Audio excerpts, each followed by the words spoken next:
America दुनिया की सबसे ताकतवर लोकतांत्रिक ताकत, जहां राष्ट्रपति की सुरक्षा को लगभग अटूट माना जाता है, लेकिन जब उसी देश में गोलियों की आवाज सत्ता के सबसे उच्च स्तर तक पहुंच जाए तो ये सिर्फ एक घटना नहीं रहती, ये पूरी व्यवस्था के ढांचे को चुनौती बना देती है।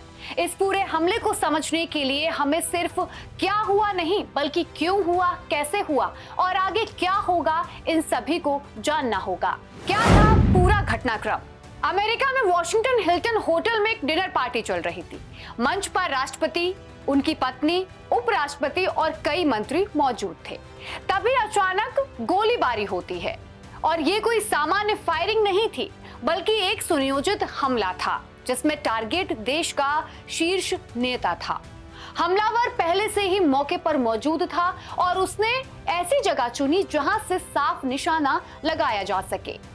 जैसे ही फायरिंग शुरू हुई, अफरा तफरी मच गई। सुरक्षा एजेंसियां तुरंत हरकत में आ गई। सीक्रेट सर्विस के एजेंटों ने ट्रंप को सुरक्षित पीछे के दरवाजे से बाहर निकाला। ये पूरा दृश्य किसी फिल्म के सीन जैसा ही लग रहा था।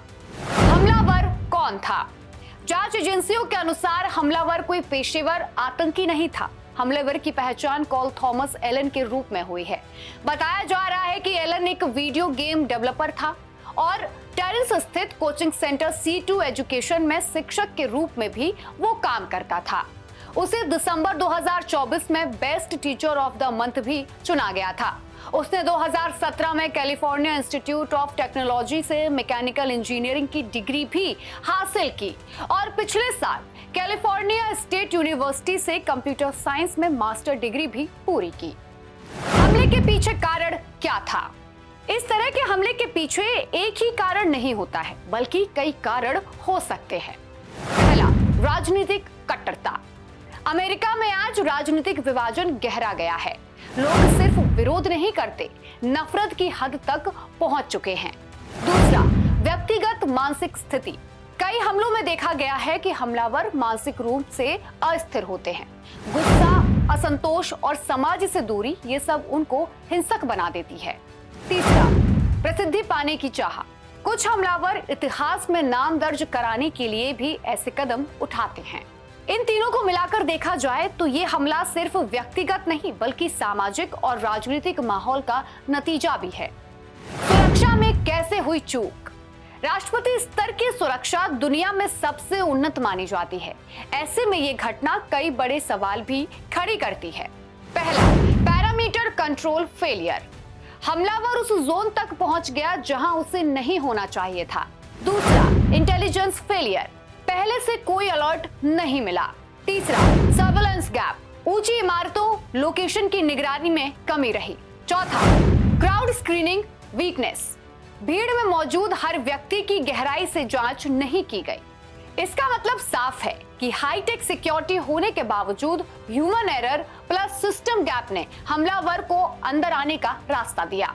A very beautiful thing to see. A man charged a security checkpoint armed with multiple weapons, and he was taken down by some very brave members of Secret Service, and they acted very quickly and have just released, for purposes of transparency, clarity, I've ordered it to be put out. You probably have it by now.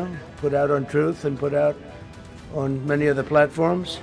A tape showing the violence of this thug that attacked our Constitution, and also showing how quickly Secret Service and law enforcement acted on our country's behalf.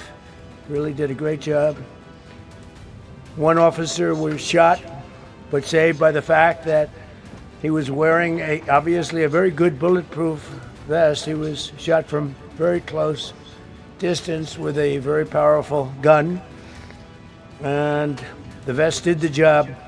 I just spoke to the officer and he's doing great. He's in great shape. He is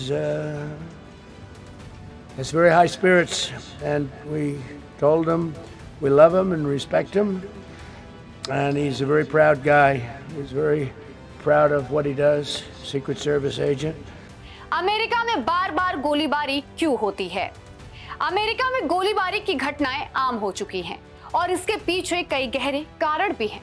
सबसे बड़ा कारण वहां के हथियार कानून, जो आम नागरिक को भी आसानी से गन खरीदने की अनुमति दे देता है। इसके अलावा संविधान का दूसरा संशोधन लोगों को हथियार रखने का अधिकार देता है, जिससे ये एक कल्चर बन चुका है। इसके साथ ही मानसिक स्वास्थ्य की समस्याएं और सामाजिक तनाव इस स्थिति को और गंभीर बना देते हैं। परिणाम ये है कि हर साल सैकड़ों मास शूटिंग की घटनाएं होती हैं और कोई भी जगह पूरी तरह से सुरक्षित नहीं रह जाती। आम जनता के लिए कितना बड़ा है खतरा। इस तरह की घटनाएं सिर्फ नेताओं तक सीमित नहीं रहती, बल्कि आम जनता के लिए भी बड़ा खतरा बनती हैं। अमेरिका में बच्चे स्कूल जाते समय भी पूरी तरह से सुरक्षित महसूस नहीं करते हैं और पब्लिक प्लेसेस जैसे मॉल या इवेंट में हमेशा डर बना रहता है। वहां लोगों को एक्टिव शूटर जैसी परिस्थितियों से निपटने की भी ट्रेनिंग दी जाती है, जो ये दिखाता है कि खतरा कितना वास्तविक है। यह स्थिति एक ऐसे समाज को दर्शाती है जहां आजादी के साथ साथ डर भी लगातार मौजूद है। इतिहास में क्या हुआ है? अमेरिका के इतिहास में पहले भी कई बड़े नेताओं पर हमले हुए हैं, जो इस समस्या की गहराई को दिखाते हैं। इब्राहिम लिंकन की हत्या एक थिएटर में हुई थी, जबकि जॉन एफ कैनेडी को खुलेआम गोली मार दी गई थी। इसके अलावा रोनाल्ड रेगन पर भी हमला किया गया था। ये घटनाएं बताती हैं कि खतरा हमेशा से ही मौजूद रहा है, लेकिन आज की परिस्थितियों में ये और ज्यादा जटिल हो गया है। अब आगे क्या हो सकता है? इस घटना के बाद कई बड़े बदलाव देखने को मिल सकते हैं। सबसे पहले गन कंट्रोल को लेकर बहस तेज होगी और हथियारों पर सख्ती की मांग बढ़ेगी। दूसरी ओर सुरक्षा व्यवस्था को और सख्त किया जाएगा, जिसमें आधुनिक तकनीक जैसे एआई और ड्रोन का इस्तेमाल बढ़ाया जाएगा। इसके अलावा राजनीतिक तनाव और बढ़ सकता है, क्योंकि इस घटना को चुनावी मुद्दा बनाया जा सकता है। अगर इस पूरे हमले को गहराई से समझा जाए तो ये 3 स्तरों पर विफलता दिखाता है। पहला, व्यक्तिगत स्तर पर हमलावर की मानसिकता और सोच। दूसरा, सिस्टम स्तर पर सुरक्षा और इंटेलिजेंस की कमी। और तीसरा, सामाजिक स्तर पर बढ़ता विभाजन और गन कल्चर। जब ये तीनों कारण एक साथ आते हैं तो ऐसी घटनाएं जन्म लेती हैं। जब गोलियां सिर्फ भीड़ को नहीं बल्कि सत्ता के सबसे सुरक्षित चेहरे को भी निशाना बनाने लगे तो ये सिर्फ एक घटना नहीं रहती, ये एक चेतावनी बन जाती है। चेतावनी इस बात की कि ताकत और तकनीक के बावजूद अगर समाज और सिस्टम कमजोर हो जाए तो ये खतरा हर किसी तक पहुंच सकता है। अब सवाल सिर्फ अमेरिका के लिए नहीं बल्कि पूरी दुनिया के लिए है। क्या सुरक्षा और आजादी के बीच संतुलन बनाया जा सकता है या फिर आने वाले समय में ऐसी घटनाएं और बढ़ेंगी? फिलहाल के लिए इस वीडियो में इतना ही। ऐसी तमाम वीडियो देखने के लिए जुड़े रहिए प्राइम न्यूज के डिजिटल प्लेटफॉर्म के साथ। नमस्कार।